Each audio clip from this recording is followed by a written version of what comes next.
ادب اور احترام جہاں ہر بندے کا حق ہے، وہاں انسانوں کے علاوہ دوسرے بھی کچھ ایسے چیزیں ہیں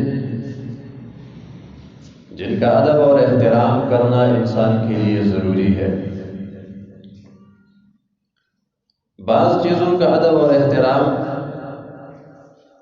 وہ ایمان کا حصہ ہوتا ہے۔ اگر اس ادب اور احترام اور تعظیم کو بجا نہ لایا جائے تو انسان کے ایمان کے لیے بھی خطرہ بن سکتا ہے۔ اسی وجہ سے اللہ رب العالمین نے ایسے چیزوں کے عظمت، ادب اور احترام کرنے کو ایمان قرار دیا اور ایمان کی بہت بڑی نشانی قرار دی، اور اللہ نے فرمایا کہ وَمَن يُعَظِّمْ شَعَائِرَ اللَّهِ فَإِنَّهَا مِن تَقْوَى الْقُلُوبِ۔ یہ اصل میں سب سے بڑی نشانی ہے دل کی صفائی کا، اعلیٰ تقوی کا، اللہ کے قرب کا، کہ یہ انسان اللہ کے قریب ہے، اللہ کے ولی ہے، اللہ کا دوست ہے، کیونکہ اس کے دل میں اللہ کے شعائر کا ادب اور احترام ہے، اللہ کی نشانیوں کا عزت اور توقیر ہے۔ اللہ نے فرمایا ان ذلک من عزم الامور۔ اسی بنیاد پہ ادب اور احترام جو کہ شعائر الاسلام کا ہے، وہ ایمان والوں کے لیے ضروری ہے کہ ان کا خیال رکھا جائے۔ نماز ہے، روزہ، زکوٰۃ، حج ہے، مساجد ہے، یہاں تک کہ دین کی طرف دعوت دینے والا کوئی عالم، یہاں تک کہ ایک چھوٹا بچہ جو کہ قرآن کا قاری ہے، شریعت نے اس کو بھی یہ عزت اور مقام دین کی وجہ سے دی ہے کہ ان کا ادب احترام اللہ کا ادب اور احترام ہے۔ ایمان والوں کے لیے دین کی وجہ سے ان چیزوں کی عظمت اپنے دلوں میں لانا یہ ضروری ہے جن کی عظمت اللہ اور اس کے رسول نے دین کی وجہ سے حکم دیا ہے کہ آپ لوگوں نے یہ کام کرنا ہے۔ انہی شعائر میں سے ایک اذان ہے۔ اذان اسلام کے شعائر اور نشانیوں میں سے ہے۔ مؤذن جب اذان دیتے ہیں وہ سب سے بہترین دعوت کا اعتراف کرتے ہوئے لوگوں کو بلاتا ہے۔ کوئی معمولی چیز نہیں ہے۔ اذان دینا اور اذان کے ذریعے سے لوگوں کو بلانا ایک بہت بڑی سعادت والا عمل ہے۔ اس کا ادب احترام بھی ضروری ہے۔ اذان سنتے ہی اس کے جواب دینے کے لیے تیار ہونا اور زبان سے جواب دینے کے ساتھ ساتھ عملی طور پر نماز کے لیے جانا اور نماز کی پابندی کرنا، یہ دونوں قسم کا جواب ہر مسلمان پر فرض ہے۔ ایک تو زبانی الفاظ کا جواب ہے، یہ سنت ہے، لیکن عملاً اس نماز میں پھر شرکت کرنا اور نماز پڑھنا وہ فرض ہے۔ گویا کہ دو قسم کا جواب ہو گیا اذان کا۔ ایک زبانی جواب ہے کہ جب مؤذن کہتا ہے اللہ اکبر اللہ اکبر، آپ بھی کہیں گے اللہ اکبر اللہ اکبر، اللہ سب سے بڑا ہے۔ مؤذن کہتا ہے اشہد ان لا الہ الا اللہ، خالص اللہ کی گواہی دیتا ہوں، آپ بھی کہیں گے میں بھی صرف اسی اللہ کی گواہی دیتا ہوں۔ جب مؤذن کہتا ہے میں خالص اسی آخری نبی کی گواہی دیتا ہوں کہ وہ اللہ کے رسول ہے، آپ بھی کہیں گے اشہد ان محمد رسول اللہ۔ جب مؤذن کہتا ہے حی علی الصلاۃ، نماز کے لیے آؤ، حی علی الفلاح، کامیابی کی طرف آؤ، تو آپ اس وقت اپنے عجز، تواضع اور انکساری کا اظہار اپنے رب کے سامنے کریں گے۔ لا حول ولا قوت الا باللہ۔ یہ بندہ اپنے عجز کا اظہار کر رہا ہے۔ ٹھیک ہے میں خالص اللہ کی وحدانیت کا بھی اقرار کرتا ہوں، آخری نبی کو اللہ کا رسول بھی مانتا ہوں، لیکن آپ نے جس عبادت کے لیے مجھے بلایا ہے کہ نماز کی طرف آؤ، کامیابی کی طرف آؤ، تو یہ توفیق ابھی اللہ کی طرف سے ملتی ہے، ہر ایک کو ملنے والا نہیں ہے۔ اگر اللہ نے توفیق دی، مجھے یہ سعادت بخشی، تو یہ میں عمل کر سکوں گا۔ کوئی نیکی کرنے کی طاقت میرے اندر موجود نہیں ہے، مگر وہی ذات ہے جو مجھے توفیق دے گا۔ کسی برائی سے میں باز نہیں آ سکتا کوشش کے باوجود، جب تک اللہ مجھے باز رکھنے کی توفیق نہ دے۔ یہ اسی ذات کی طرف سے ہے، لا حول ولا قوت الا باللہ۔ یہ حی علی الصلاۃ اور حی علی الفلاح میں ہم یہ جواب دیتے ہیں کہ یہ ہماری طاقت کی، ہماری بس کی بات نہیں ہے، یہ تو اس ذات کی طرف سے ابھی اگر توفیق ملے تو ہمارے لیے سعادت کی بات ہے، اگر نہ ملے تو ہمارے لیے بدبختی کی بات ہے۔ ہماری کوئی قوت طاقت نہیں ہے۔ اس کا یہ بھی مطلب نہیں ہے کہ انسان سارا ملبہ اٹھا کے اللہ پر ڈالے، نہیں جی بس اللہ نے توفیق ہی نہیں دی۔ یہ صرف بندہ اپنے عجز کا اظہار کر رہا ہے، اپنی کمزوری کا اعتراف کر رہا ہے، اور اس کے ساتھ کوشش کرے گا کہ ابھی شیطان کے وسوسوں میں پھنس کر میں نماز سے رہ جاتا ہوں۔ مؤذن نے مجھے جس کامیابی کی طرف بلایا ہے، کیا میں مؤذن کی اس دعوت پر مسجد میں جاؤں یا شیطان کے مختلف وسوسوں میں پھنس کر اس دعوت کو قبول نہ کروں اور اس میں ناکام ہو جاؤں؟ ان دونوں میں سے کسی ایک راستے کا انتخاب وہ کرے گا۔ اس وجہ سے وہ اپنی کمزوری کا صرف اعتراف کر رہا ہے۔ اس کا یہ مطلب نہیں ہے کوشش نہیں کرے گا، جائے گا نہیں، کوشش کرے گا، لیکن اللہ کے سامنے اپنے عجز کا اظہار کر رہا ہے کہ یا اللہ توفیق پھر بھی آپ کی طرف سے۔ پھر مؤذن کہتا ہے کہ لا الہ الا اللہ، مقتدی بھی کہے گا لا الہ الا اللہ۔ اس کے بعد پھر دعا ہے، درود شریف ہے، نبی علیہ الصلوۃ والسلام کا جو طریقہ عام تھا۔ اذان ایک ایسی فضیلت والا عمل کہ نبی علیہ الصلوۃ والسلام نے مؤذن کا جو مقام بیان کیا ہے، کبھی کبھی انسان حیران ہوتا ہے کہ بس میں مؤذن ہی بن جاؤں، اس سے بڑھ کر کیا سعادت ہو سکتی ہے۔ ابن ماجہ کی صحیح روایت ہے، آپ علیہ الصلوۃ والسلام نے فرمایا جس نے 12 سال اذان دی وجبت لہ الجنہ، اس کے لیے جنت واجب ہو گئی۔ صحیح حدیث ہے، کمزور حدیث بھی نہیں ہے۔ 12 سال اذان دی، لوگوں کو نماز کی طرف بلایا ہے، کامیابی کی طرف بلایا ہے، یہ اتنا بڑا سعادت مند انسان ہے۔ وجبت لہ الجنہ، اس کے لیے جنت واجب ہو گئی، اور ہر دن کے اذان کے بدلے میں 60 نیکیاں ان کو مل گئی، ہر دن کے اقامت کے بدلے میں 30 نیکیاں مل گئی۔ مؤذن کا یہ مقام کس وجہ سے؟ اندازہ کبھی علیحدگی میں سوچ لے، اصل میں مؤذن بیک وقت کئی نیکیوں میں حصہ لینے والا ہوتا ہے۔ اذان دے کر جتنے بھی لوگ اس کے اذان کی وجہ سے نماز میں آتے ہیں، جتنے ان نمازیوں کو ان کی نماز پہ ان کو اجر ملتا ہے، اتنا ہی اجر اللہ تعالیٰ اس مؤذن کو بھی دیتا ہے جس کے اذان پر آپ مسجد میں آئے ہیں۔ یہاں سے بھی نیکیاں کمائی۔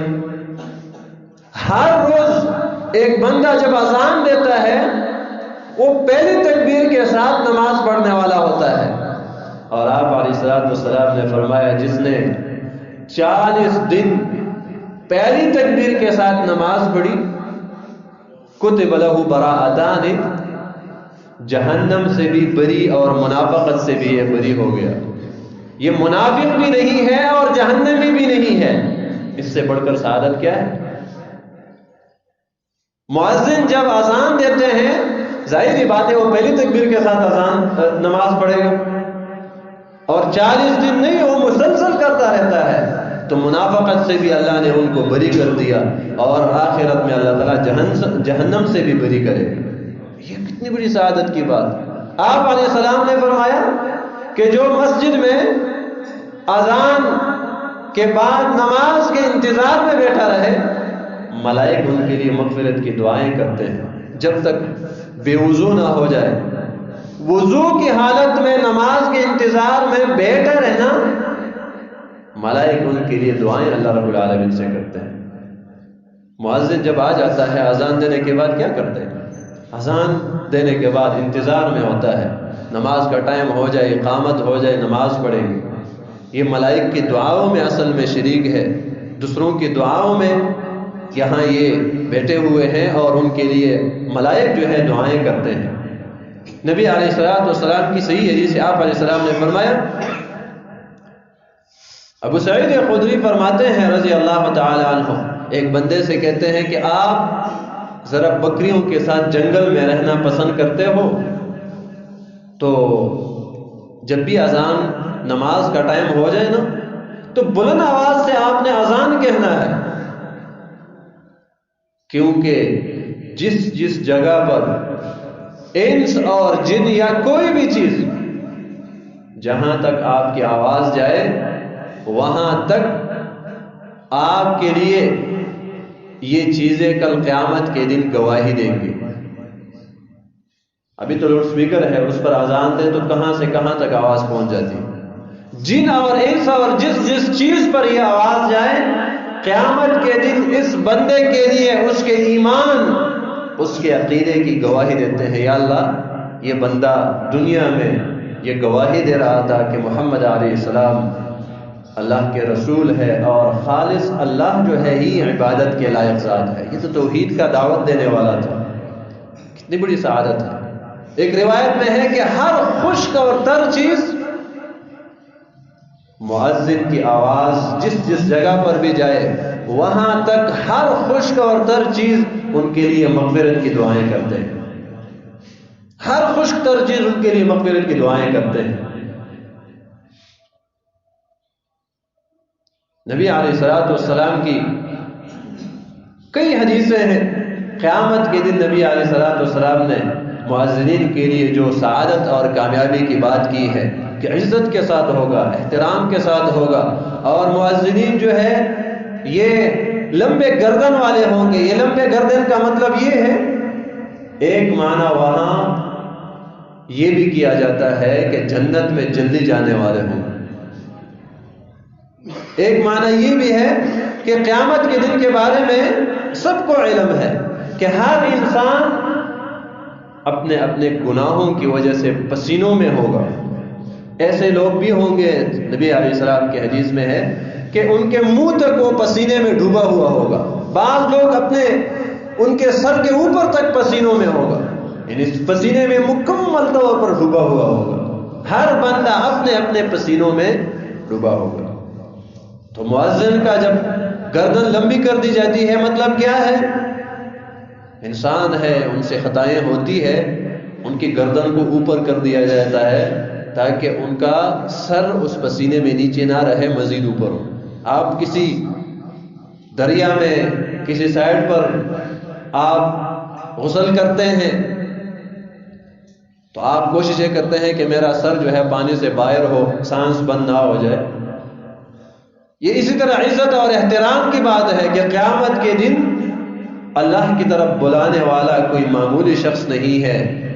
ان کو اس دن یہ عزت بھی ملنے والی ہے کہ دوسرے لوگ اگر ان کے سر تک پسینے میں مکمل طور پر ڈوبے ہوئے ہوں گے، مؤذن کا سر اس سے بھی باہر ہوگا، بے شک گناہگار ہی کیوں نہ ہو، لیکن وہ سر ان کا باہر ہوگا، کیونکہ ان کا سر عزت والا اس وجہ سے بنا ہے کہ دنیا میں وہ عزت والے الفاظ ادا کرتے تھے، توحید کی بات بیان کرتے تھے، لوگوں کو توحید کی طرف بلاتے تھے۔ حی علی الصلاۃ، حی علی الفلاح، اشہد ان لا الہ الا اللہ، اشہد ان محمد رسول اللہ۔ اس توحید کی وجہ سے، اس عقیدے کی وجہ سے اور اس عمل کی وجہ سے اللہ نے ان کو یہ مقام دیا ہے۔ اذان کی اہمیت اور فضیلت تو موضوع نہیں ہے، ضمناً یہ باتیں کی ہے۔ معلوم ایسے ہوتا ہے کہ اذان کی اہمیت یہ سب کو معلوم ہے، لیکن اذان سننے کے بعد اور سنتے ہوئے کیا کرنا چاہیے، اصل مقصد یہ ہے کہ اس بات کی طرف ہماری توجہ ہو۔ ہر کوئی جانتا ہے کہ جی مؤذن کا بہت بڑا مقام ہے، اور ایک مسجد کا ایک ہی مؤذن ہوتا ہے، ہر کوئی مؤذن بنتا بھی نہیں، لیکن ان فضیلتوں کو بیان کرنے میں مقصد ایک یہ بھی ہے کہ ہمارے بعض عوام اذان دینے میں بھی شرماتے ہیں۔ اگر کسی محفل میں ان سے یہ مطالبہ کیا جائے چلو جی کچھ اشعار تو پڑھے، بڑے شوق سے پڑھے گا، ہاں جی چلو کوئی لطیفہ تو سنائے، بڑے شوق سے لطیفے سنائیں گے، لیکن کبھی اگر اذان دینے کا وقت آ جائے اور یا مؤذن نہ ہو یا کوئی ان سے ویسے مطالبہ کرے چلو جی آپ ہی اذان دے دیں، شرماتے ہیں کہ پتہ نہیں میں کیسے اذان دوں گا۔ نہیں، یہ تو آپ کی ایمان کی علامت ہے، خوشی سے اس دعوت کو قبول کرے، اذان دینے کے لیے تیار ہو جائے، یہ بہت بڑی سعادت کی بات ہے۔ عمر رضی اللہ تعالیٰ عنہ فرمایا کرتے تھے کہ اگر میں مسلمانوں کا خلیفہ، حکمران اور امام نہ ہوتا تو میں مسلمانوں کی کسی مسجد کا مؤذن ہوتا، لیکن چونکہ امامت ایک الگ چیز ہے، مؤذن ایک الگ چیز ہے، اس وجہ سے، ورنہ اذان دینا بہت بڑی سعادت کی بات ہے، میں مسلمانوں کا مؤذن ہوتا۔ عمر بھی اس چیز کا شوق رکھتے ہیں کہ میں مؤذن ہوتا رضی اللہ تعالی عنہ۔ تو اس کو معمولی نہ سمجھے، اذان سنتے ہی آپ کے دل میں اللہ کی عظمت آنی چاہیے، کیونکہ اذان کا معنی کیا ہے؟ الاعلان بدخول وقت الصلاۃ، یہ ایک اعلان ہے کہ لوگوں نماز کا وقت ہو چکا ہے، نماز کا ٹائم ہو چکا ہے۔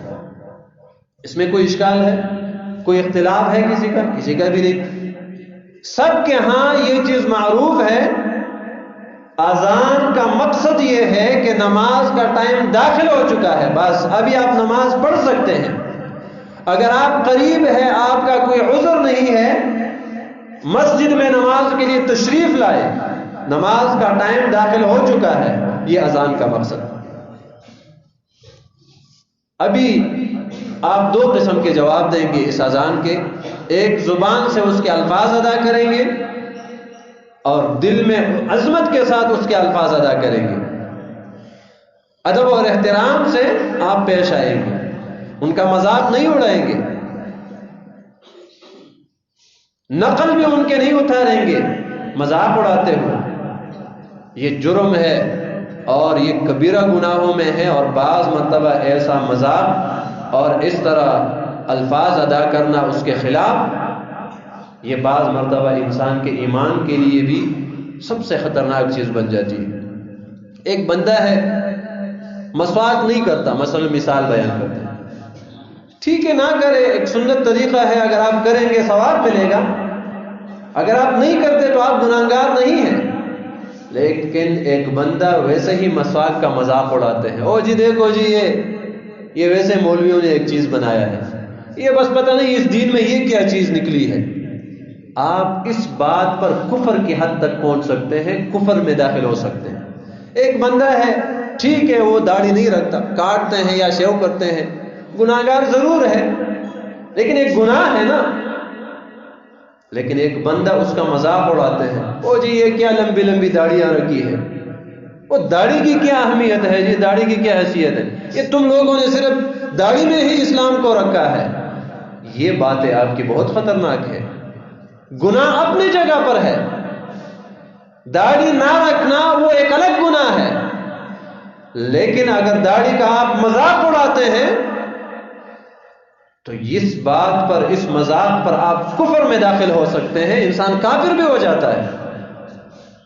اس سے آپ لوگوں کو اندازہ ہو چکا ہوگا کہ ایک ہے گناہ کرنا، ایک ہے مذاق اڑانا۔ گناہگار انسان توبہ کر لے یا توبہ نہ بھی کرے تو اللہ کی مہربانی ہے، تو کبھی کبھی بغیر توبے کے بھی معاف ہو سکتا ہے، مہربان ذات ہے، صغیرہ گناہ ہے، اللہ تعالیٰ اسی طرح بھی معاف کر دے گا۔ لیکن اگر ایک بندہ اس اللہ کے دین کا مذاق اڑانے والا بن جائے کہ اتنا بڑا مجرم ہے کہ جہنم کے علاوہ ان کے لیے اور کوئی سزا کی جگہ نہیں ہے۔ دنیا میں بھی اللہ ان کو ذلیل کرتا ہے اور آخرت میں اس سب سے بڑے خطرناک جیل میں ڈال کر اس کو ذلیل کرے گا۔ مذاق نہیں اڑانا چاہیے، کمزوریاں اپنی جگہ پر ہے۔ معاشرے میں ہم نے ایسے کئی جاہلوں کو دیکھا ہے جو کہ جس کا شلوار ٹخنوں سے اوپر ہو، کہتے ہیں جی آپ نے کون سا کھیت کو پانی دینے والی کیفیت بنائی ہے، یہ بھی کوئی طریقہ ہے؟ ٹھیک ہے آپ شلوار ٹخنوں سے نیچے رکھتے ہیں، آپ گناہگار ضرور ہے، یہ بات یاد رکھیں۔ مردوں کا شلوار ٹخنوں سے اوپر ہونا چاہیے۔ ہمارے نبی نے فرمایا کہ مردوں کا شلوار ان کا ٹخنوں کے ساتھ کوئی حق نہیں ہے، کم از کم ٹخنوں سے اوپر ہونا چاہیے۔ گناہ ہے، آپ علیہ السلام نے فرمایا جس مرد کا شلوار ٹخنوں سے نیچے جائے وہ ٹخنوں تک جہنم کی آگ میں ہوں گے قیامت کے دن۔ یہ کوئی معمولی سزا ہے؟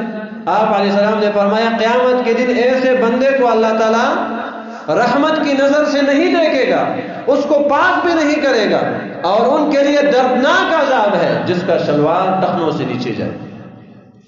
کتنا بڑا جرم ہے۔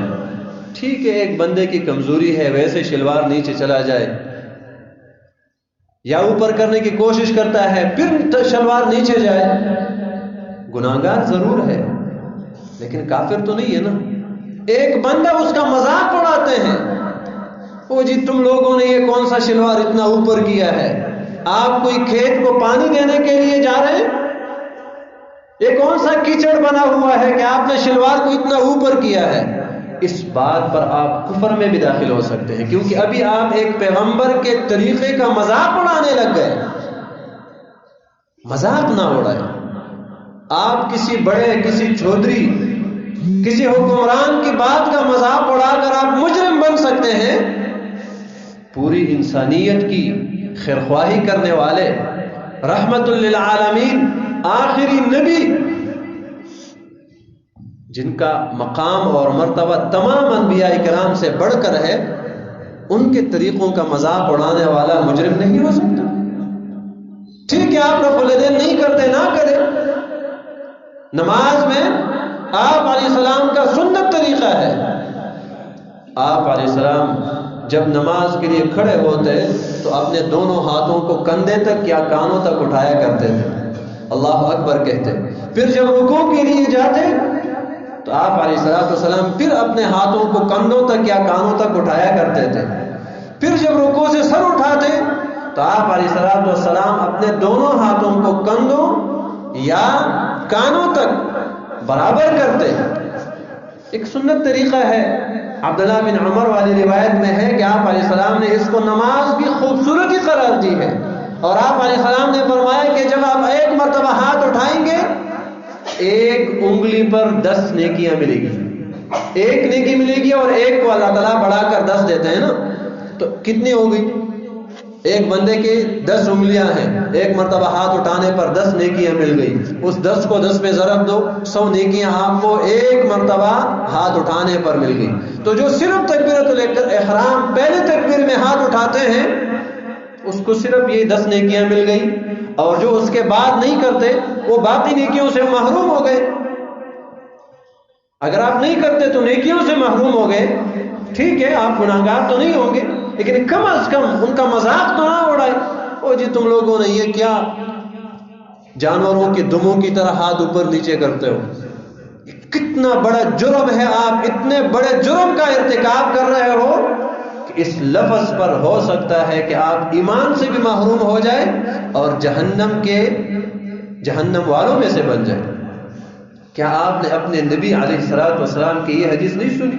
کیا آپ علیہ السلام نے فرمایا ان الرجل، کہ ایک آدمی اپنے ایک لفظ اس کے ذریعے سے بھی وہ جہنم میں 70 سال نیچے جانے والا ہوگا، ایک لفظ کی وجہ سے، کیونکہ وہ لفظ اتنا بڑا جرم والا ہوگا، اتنا خطرناک ہوگا کہ وہ معافی کا قابل نہیں ہے۔ اس ایک لفظ کی وجہ سے وہ جہنم میں 70 سال نیچے جائے گا اور جہنم میں جلے گا۔ اپنے الفاظ کا انتخاب جب کرتے ہو ٹھیک ہے۔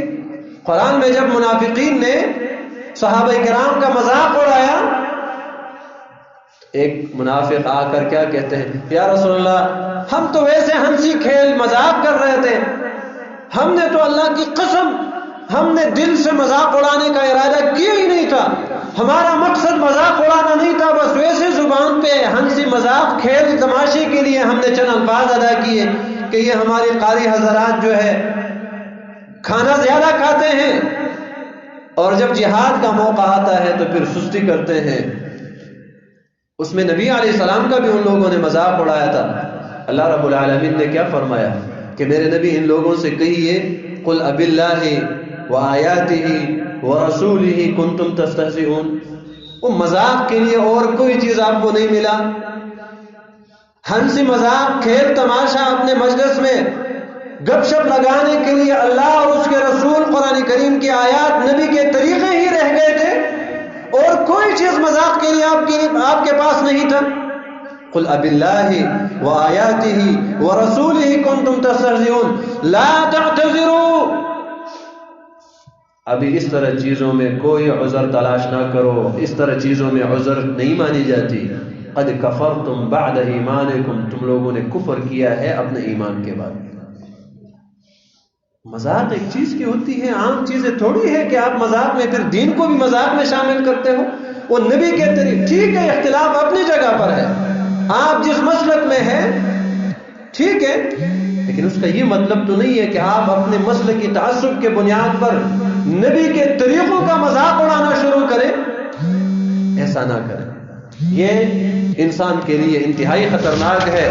قرآن کریم میں اللہ رب العالمین نے پھر یہ مشرک یہود اور نصارہ، ان پر اللہ کی وحدانیت اچھی نہیں لگتی۔ جب آپ کہتے ہیں کہ اشہد ان لا الہ الا اللہ، میں خالص اسی اللہ کی گواہی دیتا ہوں، وہی عبادت کے لائق ذات ہے، اس کے علاوہ کوئی نہیں ہے، اشہد ان لا الہ الا اللہ، مشرک یہود اور نصارہ اس بات کو ہضم نہیں کر سکتے، ان پر یہ چیز اچھی نہیں لگتی۔ جب آپ یہ چیز کا اعتراف کرتے ہیں کہ اشہد ان محمد رسول اللہ، میں گواہی دیتا ہوں کہ محمد اللہ کے رسول ہے علیہ السلام، ان لوگوں سے یہ چیز برداشت نہیں ہوتی۔ اس طرح حالات میں وہ کیا کرتے تھے؟ مذاق اڑاتے تھے۔ بعض کتابوں میں یہ واقعہ ذکر ہے، ایک نصرانی تھا مدینہ میں، تو جب بھی اذان ہوتا تھا وہ کیا کہتے تھے؟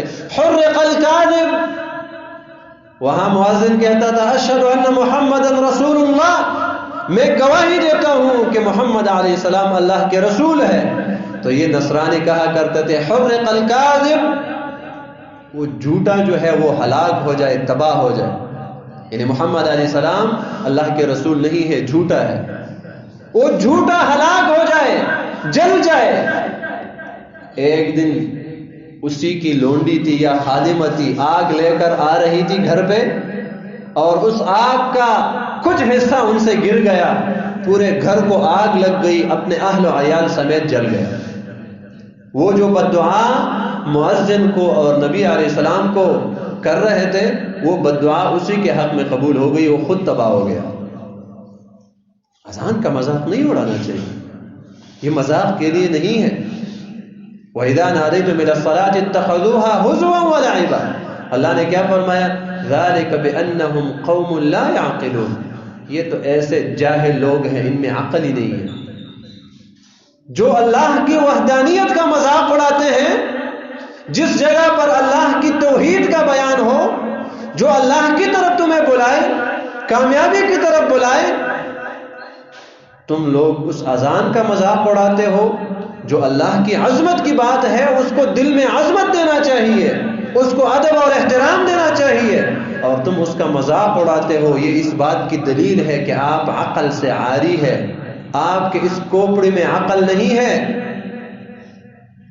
ایک بندہ محمد علیہ السلام کی گواہی دیتا ہے اور آپ اس کو سنتے ہوئے اس کا مذاق اڑاتے ہیں، اس کے بجائے کہ آپ اس کا عظمت اور احترام بجا لائیں۔ یہ اس چیز کی دلیل ہے کہ آپ کی کوپڑی عقل سے عاری ہے، خالی ہے، عقل نہیں ہے۔ یہ قرآن نے بیان کیا ہے، اپنی طرف سے میں نہیں کہہ رہا۔ ذَلِكَ بِأَنَّهُمْ قَوْمٌ لَا يَعْقِلُونَ، اس وجہ سے عظمت اور احترام ہر بڑے کا ہمارے دلوں میں ہے، اس سے بڑھ کر عظمت اور احترام ہمارا رب کا ہونا چاہیے۔ اس سے بڑھ کر عظمت اور احترام عام لوگوں سے محمد علیہ السلام کا ہمارے دلوں میں زیادہ ہونا چاہیے، اور محمد علیہ السلام کے طریقوں کا ادب اور احترام اور عظمت ہمارے دلوں میں ہونا چاہیے، اور یہ ایمان کی علامت ہے۔ اگر یہ چیزیں ہمارے دلوں میں نہیں آتی تو ہمارا ایمان صحیح ایمان نہیں ہے، اس کے اندر پھر ملاوٹ ہے، منافقت کی ملاوٹ ہے، اس کو صاف ستھرا کرنا چاہیے۔ اللہ رب العالمین ہمیں قرآن اور حدیث سمجھنے، عمل کرنے کی توفیق عطا فرمائے۔ وآخر دعوانا ان الحمد للہ رب العالمین۔